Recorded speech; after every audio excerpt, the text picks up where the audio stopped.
everybody. Episode 730 of the podcast. It is Swimming America, the Aaron Torres Sports Podcast, presented by Betfred Sportsbook. It is Wednesday, July 5th, 2023. People, I hope everybody's doing well. I hope everybody had a great 4th of July weekend. Hope you got to spend time with friends and family. I hope you ate well, saw some fireworks, saw Joey Chestnut. Hot dog eating contest was canceled, and then he single-handedly brought it back to life. Boy, oh boy, what a great weekend. And I'll say this, if you were off social media, if you weren't paying attention, if your Twitter got shut down, it was a very busy and important weekend in college football. Here's what we're going to talk about on today's show. We're going to actually open, I think I said college football, college sports, busy weekend in college sports. And what we're going to talk about is this, couple different topics. One, June and July have become very busy times in college football recruiting. So we're going to discuss a couple teams that had big weekends and really what does it mean for the entire ecosystem of college football? Not just that this kid committed here, that kid committed there, but what does it mean for the school, the program, potentially the conference, the college football playoff picture 2-3 years from now?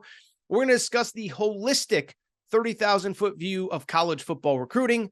From there, we will take a quick break. We'll come back and we'll talk. Did you see the San Diego State story out of the Mountain West? This is one of the wildest, craziest stories I can ever remember as far as realignment. I'm not going to give it away, but I will just tell you that we have had 2 or 3 twists in San Diego State's future, none of them good since the start of the weekend.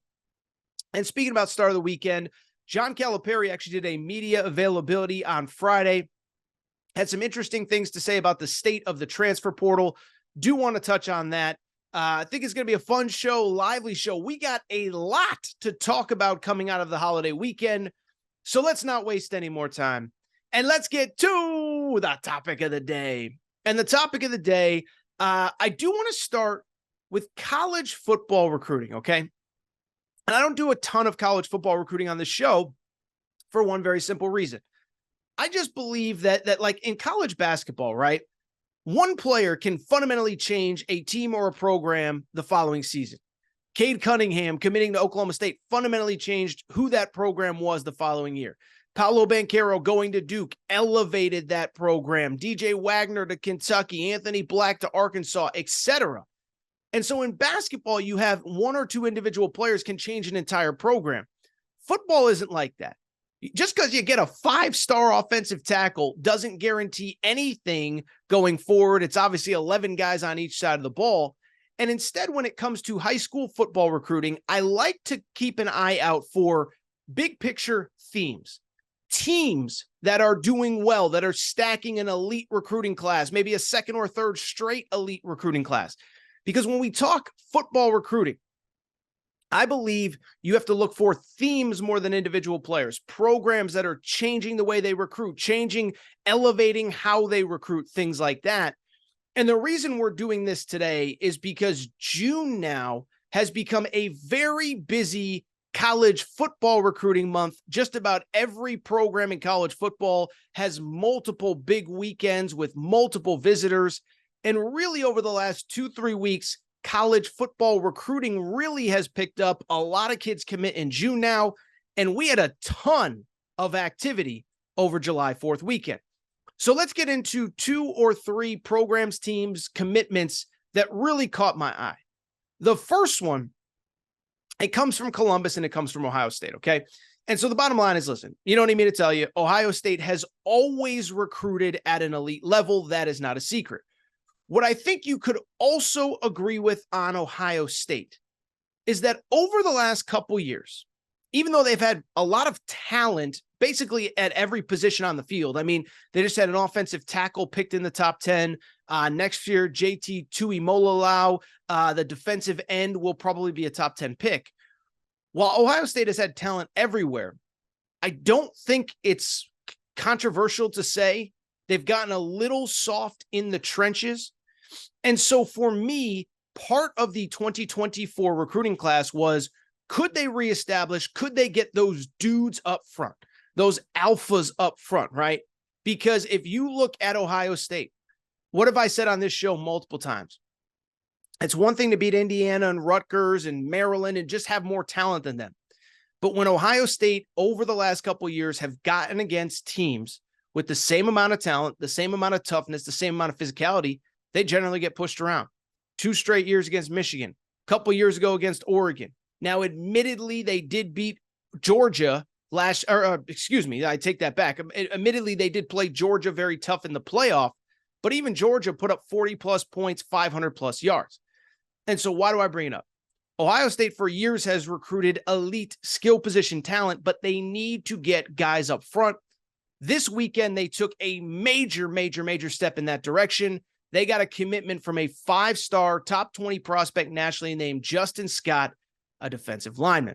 And let me just say, listen, I'm not a recruiting expert. I'm not going to lie and say I broke down 4 hours worth of film of Justin Scott in the lead up to this show.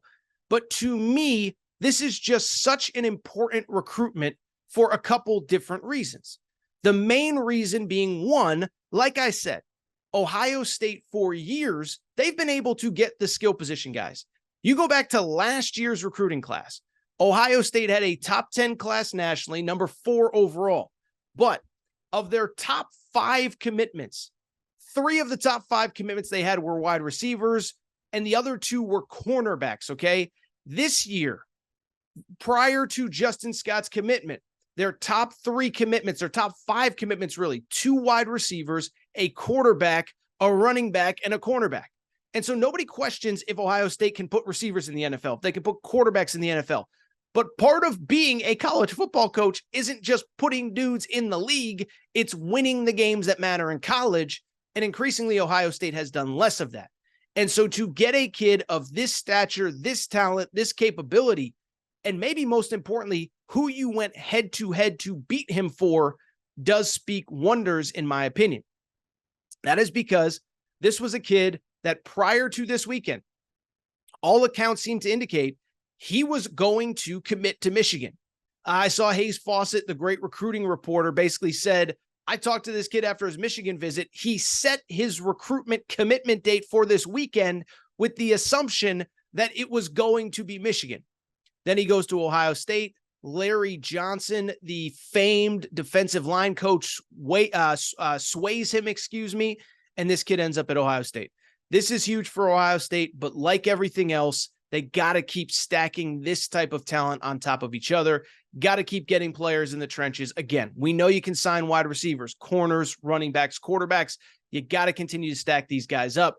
But great commitment for Ryan Day. Oh, by the way, keep in mind, Ohio State now has the number 2 recruiting class in the country, according to 24/7 Sports. And it's also worth noting, they actually have the highest individual player rating among all teams in college football. In other words, based on the commitments that they have, the average ranking of each player is actually higher than Alabama, Georgia, whomever. So great start to this recruiting cycle for Ohio State. Certainly have to keep it up. Let's keep it going with some other themes from the last few weeks in recruiting in college football. Let me say this.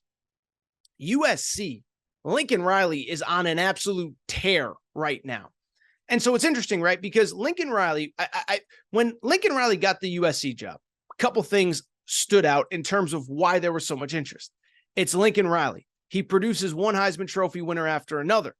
But you thought about the potential of him as head coach at USC and the type of talent that he could get there and the type of talent that you can really build a national championship caliber team with.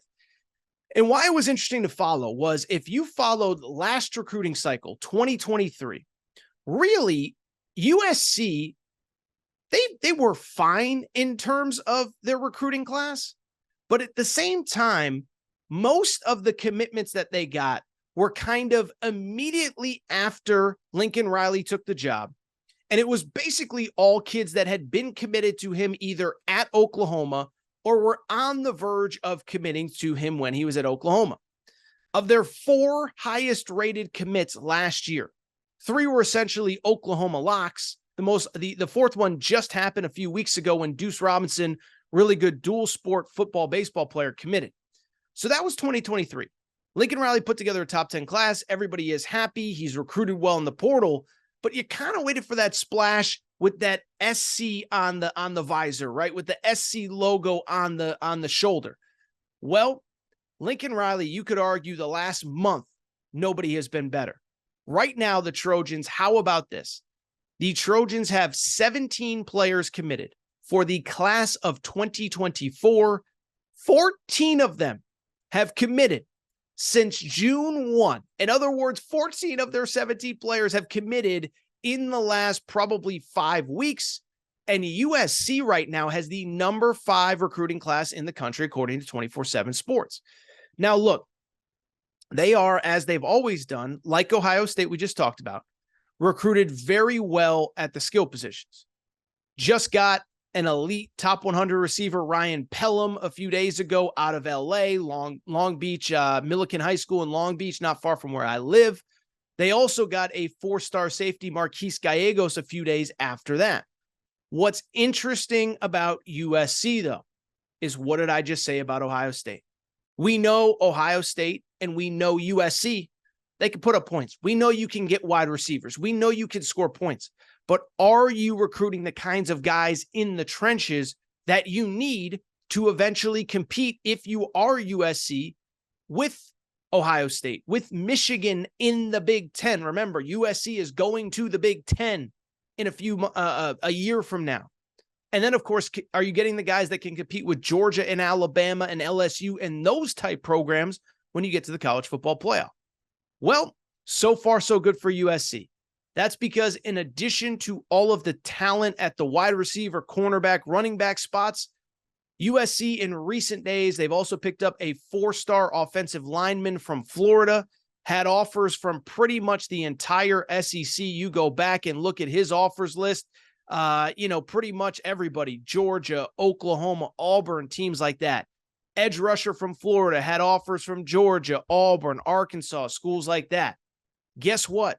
Those are the kinds of guys that you need to, again, not only forget college football playoff. Remember, this is a USC program that is going to the Big Ten here in a couple months, in a year. And it is now, you're going to play Michigan in the regular season. You're going to play Ohio State in the regular season. You're going to play Penn State in the regular season. You're going to play physical as hell Wisconsin, physical as hell Iowa. Make fun of Iowa. They play great defense. Make fun of Wisconsin. They play great defense, and the offense is going to come along with Luke Fickell and his new offensive coordinator, Phil Longo, there. And so I bring it up. USC has to start stacking recruits in the trenches to compete at the highest levels. So far, so good. USC with the number 5 ranked recruiting class in the 2024 cycle so far. Again, the only ones that are ahead, Georgia, Ohio State, Florida, and Michigan. It's early. Other schools are going to make moves, obviously Alabama and some others, but great start for SC. Let's keep it going because on July 4th, we got a legitimate shocker as a top 10 prospect in America committed, and it was to a school that nobody saw coming, okay? So on Tuesday, Texas A&M. How about them Aggies? Guess depending on what recruiting service, he's number 17 ranked player in the country. I think I said top 10. 17 ranked player in the country, according to 24/7 Sports. Cam Coleman. He's from the state of Alabama, was believed to be an Auburn lean. Saw some Auburn writers putting in crystal ball predictions for Cam Coleman. He says no, and he says, I'm going to Texas A&M. Now, what's interesting about this, you know who his recruiter was at Texas A&M? Damian Craig, a former star at Auburn, who, of course, has ties to the Alabama area, gets this kid to commit to Texas A&M. Now, of course, whenever a kid commits this early in the cycle, I see all you fans, oh, stuff's going to change. And I saw a bunch of Auburn fans say, like, look, this is going to come down to signing day. And maybe in the case of this kid, it just might, right? I mean, if Texas A&M has a bad year, like it's one thing to talk about a kid committing to Ohio State where Ryan Day is secure, Lincoln Riley where his job is secure, and Texas A&M where Jimbo Fisher's job is certainly not.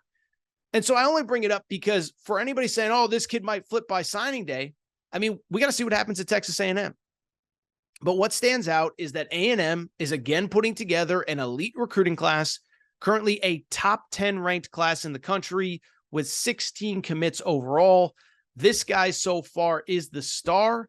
And what jumps out to me is that he is an elite wide receiver. And if A&M can keep this core together, he is going to be entering a room full of elite wide receivers.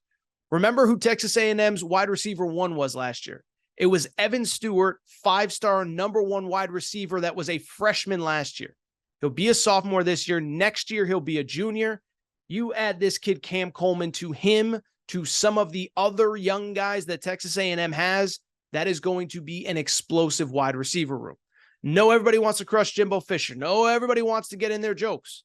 I'll just say this. You go back and look at what happened with Texas A&M last year.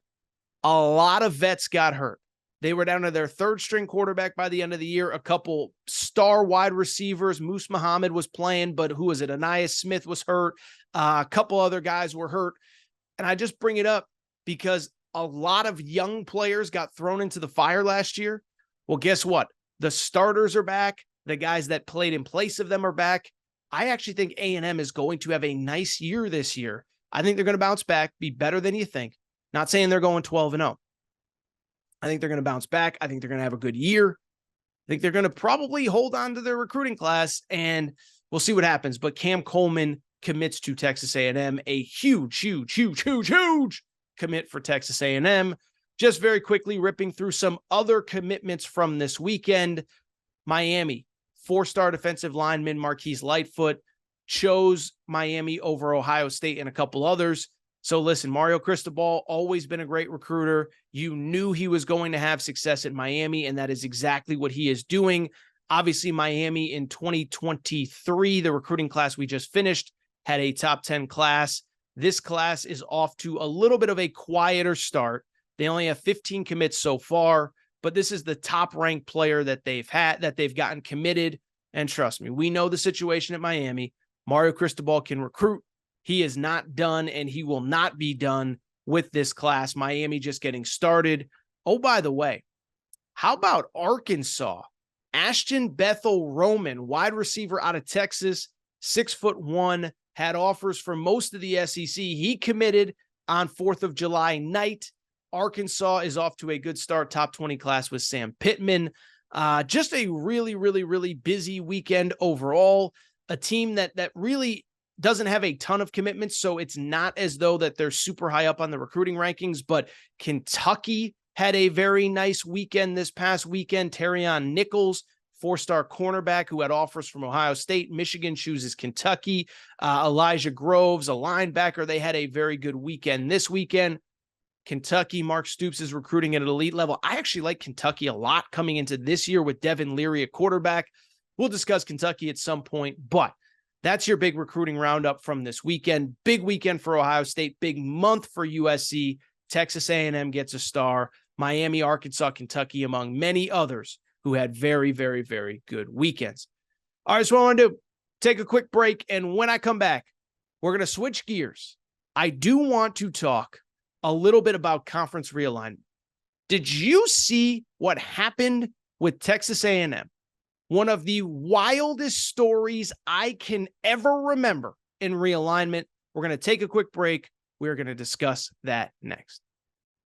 All right, we're going to get back to the show in a minute. But before we do, I want to welcome back our presenting sponsor, Betfred Sportsbook and the Betfred Sportsbook app. By now, you know Betfred's story started in 1967 in the UK, over 1,000 shops in the UK, and they have now come to the United States and made a major splash. They are the presenting sponsor of not only all things Aaron Torres Media, but the Colorado Rockies, the Denver Broncos, the Cincinnati Bengals. And what I love about Betfred, nobody takes care of their customers quite like Betfred does. I've been telling you that for a year. We have sent listeners of the Aaron Torres Pod to Denver Broncos VIP tailgates. The Betfred suite at Cincinnati Bengals games is rocking. Betfred bettors have thrown out first pitch at the Colorado Rockies games. Nobody takes care of their customers quite like Betfred, and here is what they are doing for you right now. How about this? Bet $50 on any game, get up to $1,111 in free bets. Here's how it works. Download the Betfred Sportsbook app. Bet $50 on anything you want to bet on. You automatically get $111 in free bets. But beyond that, you get up to $200 in insurance for your first 5 weeks as a Betfred customer, totaling $1,111 in free bets. I've told you for a year, nobody takes care of their customers quite like Betfred. They're the only book that I bet with, and I want to thank Betfred for being our presenting sponsor. All right, everybody, I am back. Gonna be back. Do want to switch gears, and I want to talk a little conference realignment. And I know that by now some of you are tired of this stuff, but I want to talk about conference realignment for a couple of reasons specifically on today's show. One, it was actually a very important weekend for realignment. 12 schools in total actually switched conferences on the morning of Saturday, July 1st. Most notably, Central Florida, Cincinnati, BYU, and Houston joining the Big 12. Like, that is officially a thing. They're playing in the Big 12 this coming year.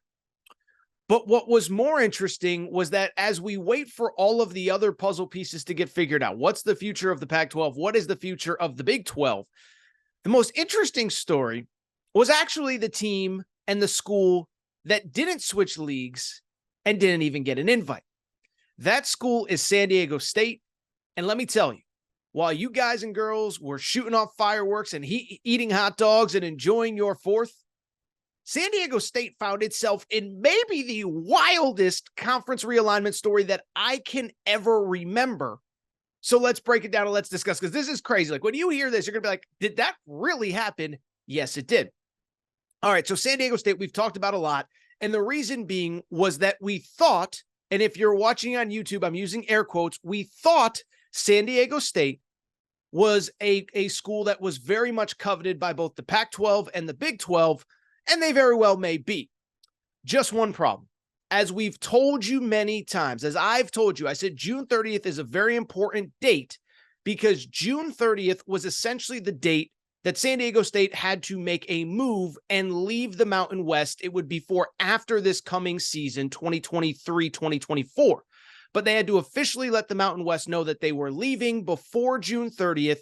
If they did, they would still have to pay the league a total of $17 million, which sounds like a lot. Here's the thing, though. If they didn't get out by June 30th, if they stayed beyond June 30th of 2023, then it would mean that when they ultimately leave the league, they're going to have to double that payment to the Mountain West and pay $34 million. And so essentially, June 30th was the day that they had to be out, or the payment was going to be double. And even if you go to a major conference, you're not getting that kind of money, and it's going to be a pretty serious payment and a pretty big hit to the school and the athletic department. And so over the last couple of weeks, we've actually talked about this element of it a lot, is that there's been this weird back and forth between San Diego State and the Mountain West. About 2 weeks ago, with that June 30th date looming, as you may remember, San Diego State actually sent a letter to the Mountain West that essentially said, we're probably still planning on leaving. But keep in mind, they didn't have an official invite to any other conference. And so they actually, about 2 weeks ago, asked the Mountain West. They said, guys, girls, if you don't mind, we still plan on leaving. But if it's cool, can we get a little extension on that July 30th date? Would really appreciate it if you could help us out, which is essentially like basically being in the middle of a divorce. Like, you decided to leave your husband or your wife for the neighbor. And essentially what San Diego State just did was said, honey, I'm leaving you for the neighbor, but our house isn't going to be ready for another month. Can we stay an extra month and figure this stuff out? You kick them to the curb, right? Well, that's essentially what San Diego State did. And so here's the wild part, is that San Diego State, not only, this was 2 or 3 weeks ago now, we're going to get to what happened this weekend momentarily. They not only said, you are not, they not only said, we're not giving you an extension, they said, we are accepting this as your official resignation letter, and you're going to owe us that $17 million since you did get in that, you did withdraw from the league before June 30th. And so there's been this weird back and forth for the last couple weeks. And here is what happened on June 30th, which was last Friday, that you need to know, because this is the crazy part, okay? So San Diego State basically didn't really acknowledge what happened 2 weeks ago. And on June 30th, this past Friday, told the Mountain West, they said, okay, guys, okay, we know it was weird a couple weeks, but we're coming back, okay? It's like the Leonardo DiCaprio gif from Wolf of Wall Street. We're coming back.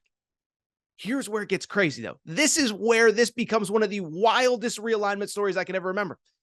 The Mountain West is standing their ground.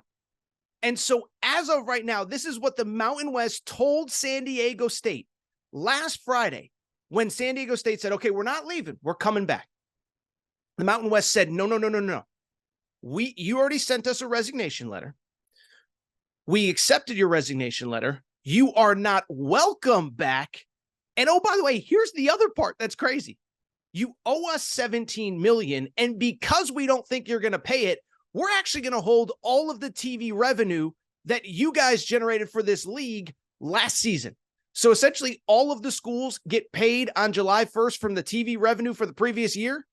And the Mountain West is like, yeah, we're not giving you any of that because we don't believe you're going to pay the $17 million, and you have to pay $17 million to leave this league. And so as of right now, this second, San Diego State has no conference beyond this year, isn't getting TV money that is owed to them, and is still going to owe the conference more money on top of that. And so there is a scenario, I'm not saying that it's likely, where a year from now, if the Pac-12 doesn't figure things out, if the Big 12 doesn't want them, if the Mountain West doesn't accept them back, that San Diego State is not going to have a conference to play in. I don't think it will get to that, but how about San Diego State and the Mountain West, the most, it's just an angry public breakup, and I got a couple thoughts on it here before we kind of switch gears and wrap the show. One, first of all, I'll say this. I've actually thought for a long time that San Diego State was handling this process incorrectly. And what do I mean by that? You can go back to comments made by San Diego State's AD, J.D. Wicker, at the Final Four, where he was basically asked about the future of the program. If you remember, the Big 12 commissioner, Brett Yormark, flew to the Final Four to kind of, he didn't really meet with them, but he was kind of like letting them know, hey, we could have a thing here. And if you go back to that time, San Diego State's AD, I thought, made some interesting comments that I personally wouldn't have made. He basically told the world, hey, we believe we're ready for a Power 5 conference. We're ready to go, and we're ready to accept as soon as that offer is extended to us. At the time, I actually give Gloria Nevarez, the commissioner of the Mountain West, credit. She said, look, we're making contingency plans without them. But I did think that was a weird thing for San Diego State's AD to say publicly. Now, privately, you can work in silence like Texas and Oklahoma did, USC and UCLA did, okay? That's one. Two, I think even if everybody knows that you're looking to step up in competition, there are ways you can handle it publicly without actually saying, yeah, we're ready to leave and leave these losers in the dust, which is essentially what San Diego State's AD said. Think about what all of the Pac-12 schools are doing right now. Colorado, Arizona.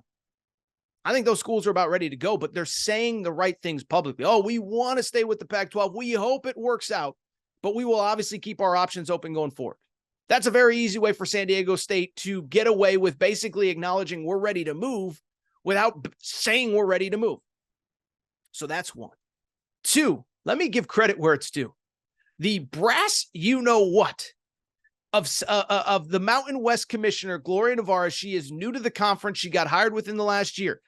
I give this woman so much credit, so much freaking credit to this woman, because this woman basically looked probably the best and most important member of their conference in the eye. And you know what she said to him? She said, you guys don't want to be here. That's fine. You're out. Leave. And then when San Diego State had to backtrack, when San Diego State had to whatever, she said, no, we're not here to appease you. I'm here to take care of the schools that want to be here. And here's the crazy part. There's not going to be a resolution on this in the next couple days. These school presidents of the Mountain West don't meet again, I think, until July 17th, I believe, is the date.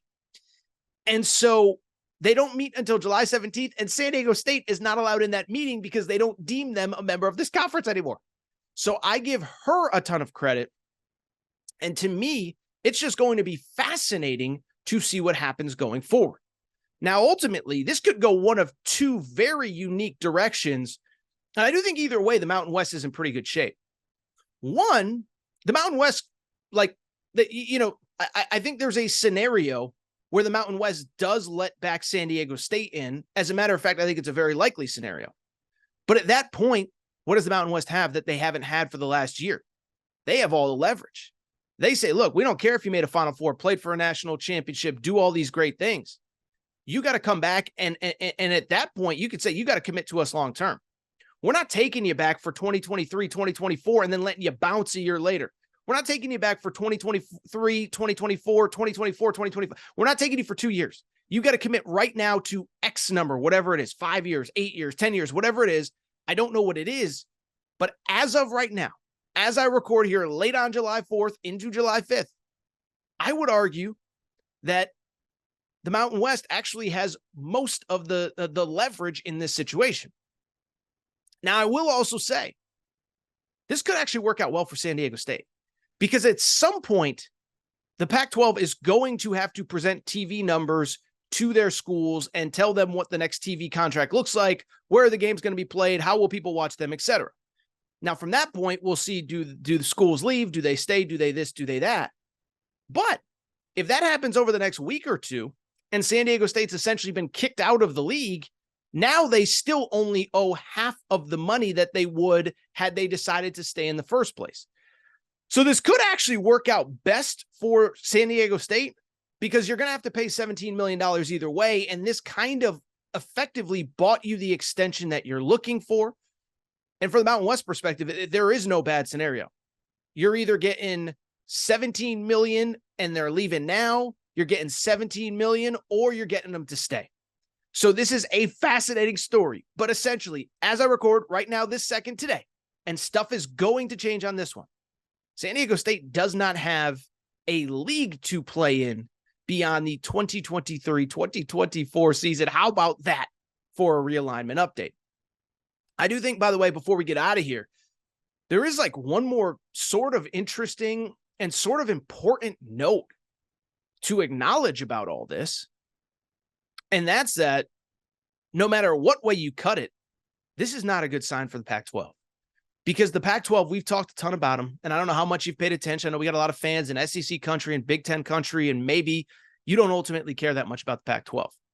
But the Pac-12, and I've joked about this, but they've essentially been telling their schools for like the last 8 months, hey, give us a couple weeks. We're going to put together a TV package that you're going to be happy with.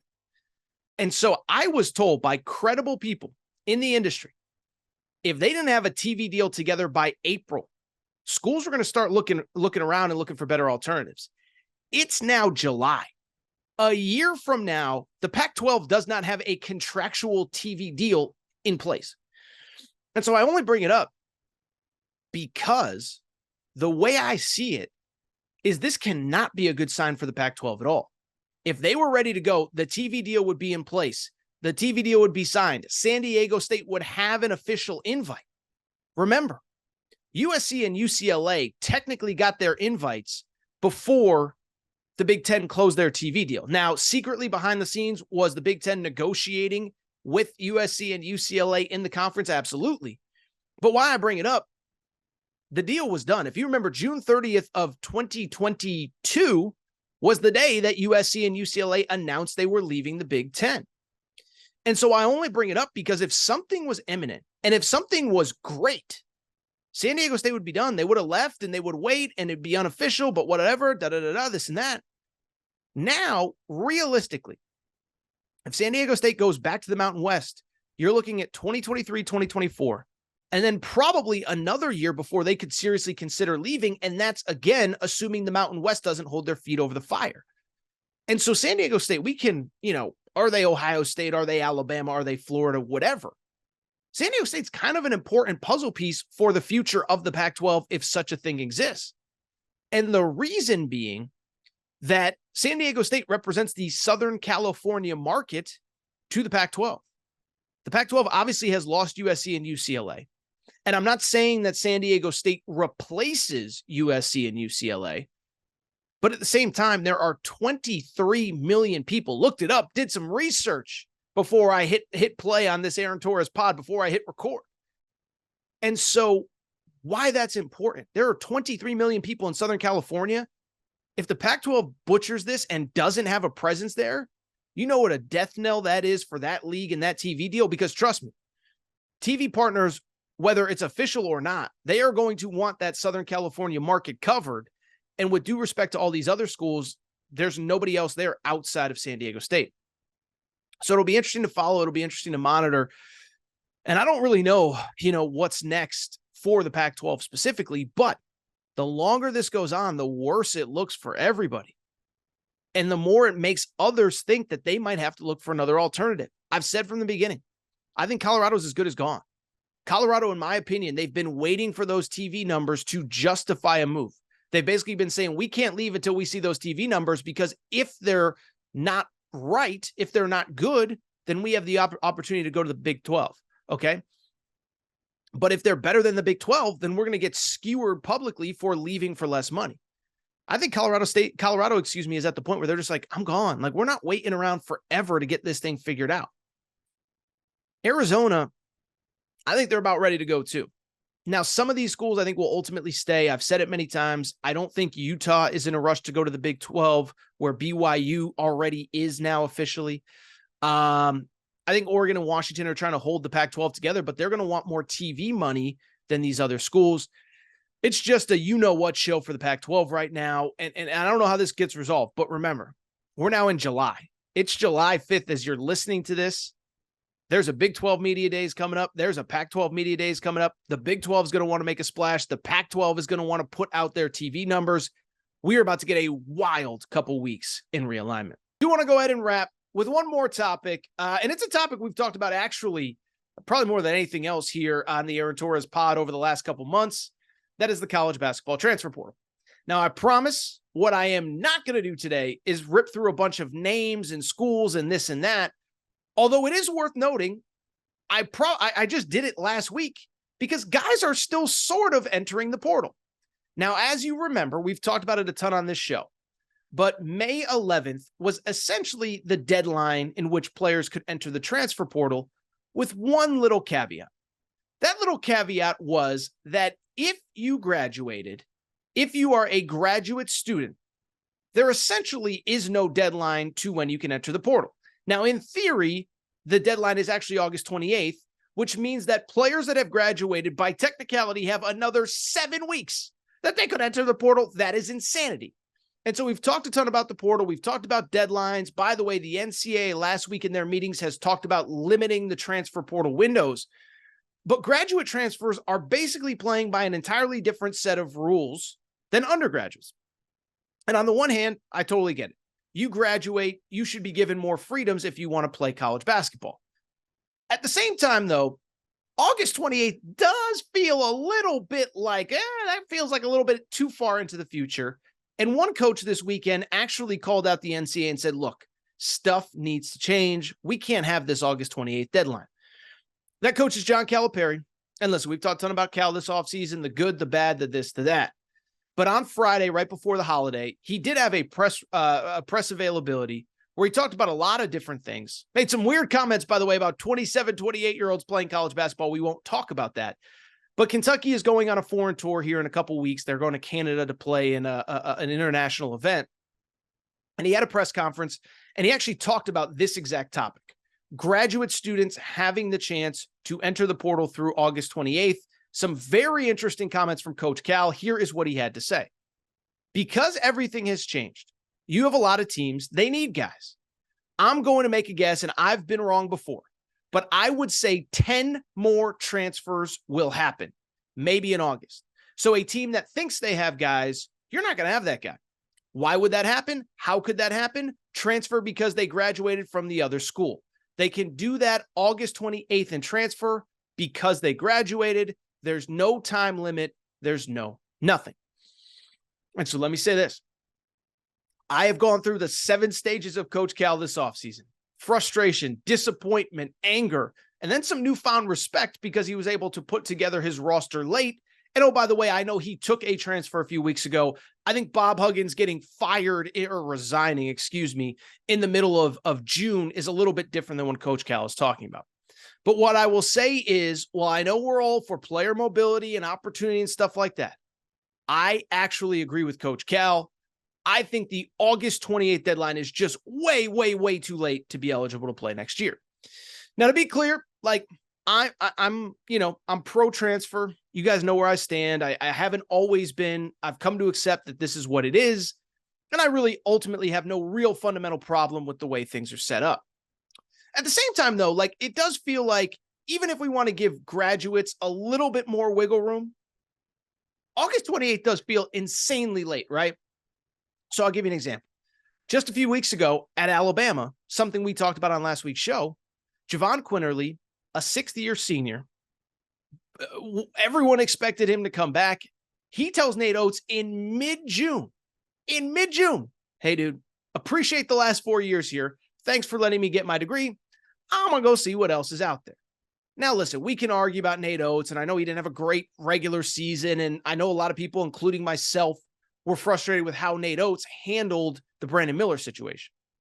But at the same time, like, I'm going to defend Nate Oates on this one, right? Like, I mean, we can all kind of agree.